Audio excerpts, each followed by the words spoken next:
Hello aspirants, this is Ahir and welcome back to SSB crack exams. इस साल presidency ship जो कि BRICS की है वो साउथ अफ्रीका के हाथ में है। 2023 ब्रिक्स का हेड ऑफ द स्टेट्स का समिट साउथ अफ्रीका होस्ट करेगा और वो अगस्त के महीने में होने वाला है।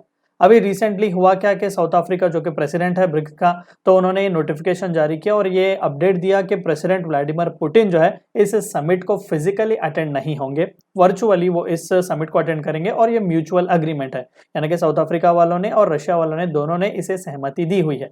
तो आज के इस वीडियो में जानने की कोशिश करेंगे कि इतना एक हाई प्रोफाइल समिट जो कि रेगुलरली व्लादिमीर पुतिन अटेंड करते ही थे, इस साल वो क्यों नहीं अटेंड कर पाएंगे और साउथ अफ्रीका में किस लिए जो है वो इतने बहुत प्रॉब्लम्स फेस कर रहा था प्रेसिडेंट पुतिन को यहाँ पर होस्ट करने के लिए। तो ये वीडियो को शुरू करते हैं। तो रिसेंटली न्यूज चैनल में छाया हुआ था कि अगस्त 22 और 24 के बीच ब्रिक्स समिट होगी जोहान्सबर्ग साउथ अफ्रीका में। तो वहां पर रशिया के प्रेसिडेंट व्लादिमीर पुतिन जो है वो फिजिकली अटेंड नहीं करेंगे, वर्चुअली वो इस समिट को अटेंड करेंगे और ये डिसीजन जो है वो म्यूचुअल अग्रीमेंट के साथ लिया गया है और ये इन्फॉर्मेशन खुद साउथ अफ्रीका ने दिया हुआ है जो कि इस साल ब्रिक्स की प्रेसिडेंसीशिप अपने हाथ में रख रहा है। अब कहानी है क्या इसके पीछे? देखिए 17 मार्च इंटरनेशनल क्रिमिनल कोर्ट जो कि द हेग नीदरलैंड में सिचुएटेड है, उन्होंने अरेस्ट वारंट जारी किए हुए थे दो इंडिविजुअल्स के नाम पर। एक है व्लादिमीर पुतिन जो कि रशिया के प्रेसिडेंट है और दूसरा है मिस मारिया। यहाँ पर आप उनकी इमेज देख सकते हैं। मिस मारिया जो है वो कमिश्नर फॉर चिल्ड्रंस राइट है जो कि प्रेसिडेंट्स की office for the president of Russian federation के अंडर वो काम करते हैं। तो इन दोनों पर चार्जेस ये लगाए गए थे कि ह्यूमन राइट्स का वायलेशन यहाँ पर हुआ है, जेनोसाइड काइंड ऑफ थिंग यहाँ पर कि यूक्रेन में जो इन्वेजन वगैरह हुआ है, बिकॉज ऑफ दैट इन पर चार्जेस वगैरह लगाए गए थे और इन दोनों पर अरेस्ट के वारंट्स भी जारी कर दिए जा चुके हुए थे। अब आईसीसी जो है वो हेडक्वार्टर्स उसका द हेग नीदरलैंड में है और इंटरनेशनल क्रिमिनल कोर्ट जो है वो एक इंडिपेंडेंट जुडिशियल बॉडी है जिसने फंक्शनिंग जुलाई 1 2002 में स्टार्ट किया हुआ था और ये मोस्ट हीनियस क्राइम्स को इंडिविजुअल्स को प्रोसिक्यूट करता है जो जिनके खुद का एक ओन कंट्री का जो लीगल मैकेनिज्म है जहां पर फेल हो जाता है काम करने के लिए, जैसे कि हम रवांडा या फिर यूगोस्लोविया के केसेस देखते हैं। तो ऐसे केसेस में इंटरनेशनल क्रिमिनल कोर्ट हमें यहाँ पर देखने को मिलता है। देखिए इंटरनेशनल क्रिमिनल कोर्ट और इंटरनेशनल कोर्ट ऑफ जस्टिस में बहुत फर्क है। इंटरनेशनल कोर्ट ऑफ जस्टिस जो है वो कंट्रीज के साथ डील करता है, यानी कि कंट्रीज से कुछ इश्यू वगैरह हो गया, इंटर स्टेट डिस्प्यूट्स वगैरह कुछ हो गए तो वहां पर इंटरनेशनल क्रिमिनल कोर्ट डील करता है और ये यूएन की ही एक बॉडी मानी जाती है, इंपॉर्टेंट सी। लेकिन आईसीसी इंटरनेशनल क्रिमिनल कोर्ट जो है वो इंडिपेंडेंटली काम करता है और वो इंडिविजुअल्स को प्रोसिक्यूट करता है, जहां पर वारंट्स ऐसे जारी किए जा सकते हैं जहां पर इंडिविजुअल पर ऐसे ग्रेवेस्ट क्राइम्स के चार्जेस लगाए जा सकते हैं कि जैसे कि जेनोसाइड हो गया, वॉर क्राइम्स हो गए, क्राइम अगेंस्ट ह्यूमैनिटी हो गया, क्राइम ऑफ अग्रेशन वगैरह हो गया। तो व्लादिमीर पुतिन और मिस ममारिया पर वॉर क्राइम से रिलेटेड, इसी तरीके से जेनोसाइड से रिलेटेड चार्जेस लगाए जा चुके थे और अरेस्ट वारंट इन पर जारी कर दिया जा चुका हुआ था। अब जो कि साउथ अफ्रीका आईसीसी का मेंबर भी है तो जाहिर सी बात है कि अरेस्ट वारंट जारी करने के बाद अगर प्रेसिडेंट पुतिन साउथ अफ्रीका आते हैं तो out of rules and regulation south Africa को चाहिए कि वो पुतिन को अरेस्ट करें। अब पुतिन को अरेस्ट करना यानी कि पूरी तरीके से वॉर छेड़ना जैसा ही है। अब साउथ अफ्रीका के बहुत ही अच्छे संबंध है रशिया के साथ और साथ ही साथ यूक्रेन वॉर में भी साउथ अफ्रीका वालों ने बहुत ही एक न्यूट्रल स्टैंड लिया हुआ था और साथ ही साथ आईसीसी का मेंबर होने की वजह से उन्हें उस अरेस्ट वारंट को भी एग्जीक्यूट करना पड़ेगा, ऑब्लिगेट वो उस वारंट को लेकर ही है। तो ये डायलेमा यहाँ पर फेस किया जा रहा था। Couple of months back south Africa वालों ने क्लैरिटी भी दी हुई थी कि उन्हें डिप्लोमेटिक इम्यूनिटी प्रोवाइड करेंगे रशियन प्रेसिडेंट को, लेकिन बाद में पता नहीं क्या डिस्कशंस हुए। अब म्यूचुअली दोनों ने अग्री किया कि रशियन साइड ने भी कहा कि ओके वर्चुअली ही हम समिट को अटेंड करेंगे और साउथ अफ्रीका वालों ने भी ये खुशी जाहिर की कि हाँ एक्सेप्ट किया जा चुका हुआ है, क्योंकि अगर वो आएंगे तो आउट ऑफ ऑब्लिगेशन उन्हें यहाँ पर अरेस्ट करना पड़ेगा और हम रशिया के साथ हमारे संबंध खराब नहीं करना चाहते। एक सबसे इंपॉर्टेंट सा सवाल यहाँ पर यह आता है कि क्या आईसीसी के पास इतनी अथॉरिटी है कि वो प्रेसिडेंट पुतिन को प्रोसिक्यूट कर सके। देखिए रशिया ने तो खुले तौर पर कहा कि बिल्कुल भी नहीं, ये अथॉरिटी आईसीसी को किसने दिया, क्योंकि आईसीसी का ज्यूरिसडिक्शन जो बहुत ही लिमिटेड है।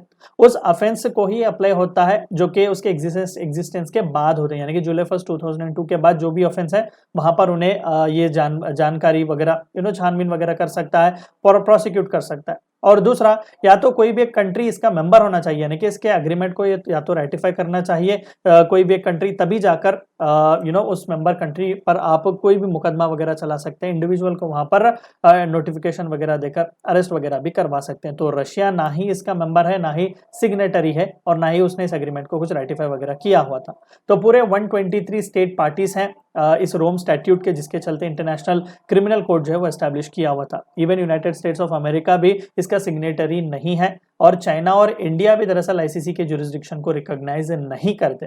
तो यही एक रीजन है, रशिया भी कह रहा है कि आईसीसी को कोई भी अथॉरिटी नहीं दिया गया कि वो प्रोसिक्यूट करें। इवन यूक्रेन भी स्टेट पार्टी नहीं था रोम स्टैट्यूट को, लेकिन 2014 में उन्होंने इसके जुरिस्डिक्शन को एक्सेप्ट किया हुआ था। सो जाहिर सी बात है कि यूक्रेन एज ऑफ नाउ उन्होंने डेट्स दिए हुए हैं कि 20 फरवरी 2014 से जुरिस्डिक्शन हम मानेंगे, कोई भी एंड डेट यहाँ पर नहीं दिया गया। तो अब यहाँ पर हम कंसिडर कर सकते हैं कि यूक्रेन ने भी इस रोम स्टैट्यूट को कहीं ना कहीं एक्सेप्ट किया हुआ है।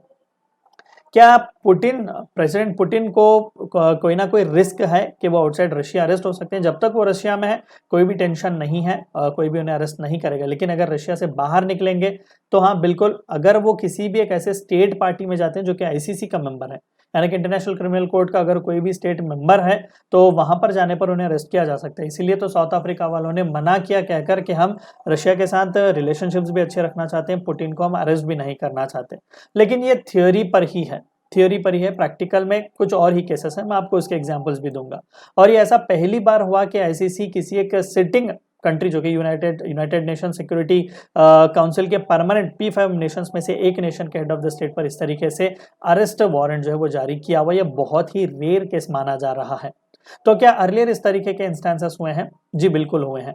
अर्लियर सूडान के फॉर्मर प्रेसिडेंट ओमर अल बशीर साहब और दूसरा लिबिया के डिक्टेटर मुअम्मर गद्दाफी पर भी इस तरीके के चार्जेस लगाए जा चुके हुए थे, वारंट जो है वो सर्व किए जा चुके हुए थे जब वो हेड ऑफ द स्टेट्स थे। अब गद्दाफी की मौत 2011 में हुई जब उन्हें डिथ्रोन किया गया और उन्हें ब्रूटली मारा गया था, तो इमीडिएटली उनके खिलाफ जो चार्जेस थे वो ड्रॉप कर दिए गए, क्योंकि इंसान ही जिंदा नहीं है। लेकिन बशीर साहब जो कि सूडान के प्रीमियर रह चुके हुए हैं, भले ही उन पर चार्जेस 2009 में इंडिक्टेड क्यों ना किए गए, वो 2019 तक भी वो इसी तरीके से प्रेसिडेंट रहे, पावर में वो रिमेन रहे और कई सारे आईसीसी के मेंबर स्टेट्स को भी वो ट्रैवल कर चुके हुए थे, लेकिन उनका कोई भी अरेस्ट नहीं हुआ। हालांकि सूडान में आउट ऑफ पावर जब वो आए तब वहां पर उन्हें ट्राई किया गया, लेकिन इंटरनेशनल क्रिमिनल कोर्ट के हाथों उन्हें सौंपा नहीं गया। इसी तरीके से केन्या में भी इंटरनेशनल क्रिमिनल कोर्ट वालों ने चार्जेस फ्रेम किए हुए थे, अरेस्ट वारंट जारी किया हुआ था केन्या के विलियम रूटो और उहुरू केन्याटा के नाम पर। बाद में जाकर वो प्रेसिडेंट बने उस कंट्री के, तो जाहिर सी बात है कि सब्सिक्वेंटली उनके खिलाफ भी जो चार्जेस थे वो ड्रॉप कर दिए हुए थे। ये थी चंद बातें आपको इस वीडियो में जाननी थी। वीडियो को एंड करने से पहले आप सभी को एक और बार याद दिला दूं कि एसएसबी क्रैक एग्जाम्स के पास एसएसबी इंटरव्यू से related full fledge online course available है। हर महीने इसके नए बैचेस स्टार्ट होते हैं। अपने फ्रेंड्स के साथ भी इन्फॉर्मेशन शेयर कीजिएगा। Apart from that, we also provide you courses like NDA, CDS, AFCAT and Warrior. 10 is a code which you should use so that you get 10% discount. Meet you next time. Until then, stay healthy, stay safe. Thank you for watching my video. जय हिंद। अगर आप एक defence aspirant हैं और SSB interview, NDA, CDS, AFCAT जैसे exams के लिए prepare कर रहे हैं, तो आप एसएसबी क्रैक एग्जाम्स के कोर्स को चेक करना ना भूलें। आप हमारी लर्निंग एप्लीकेशन को गूगल प्ले स्टोर से भी डाउनलोड कर सकते हैं।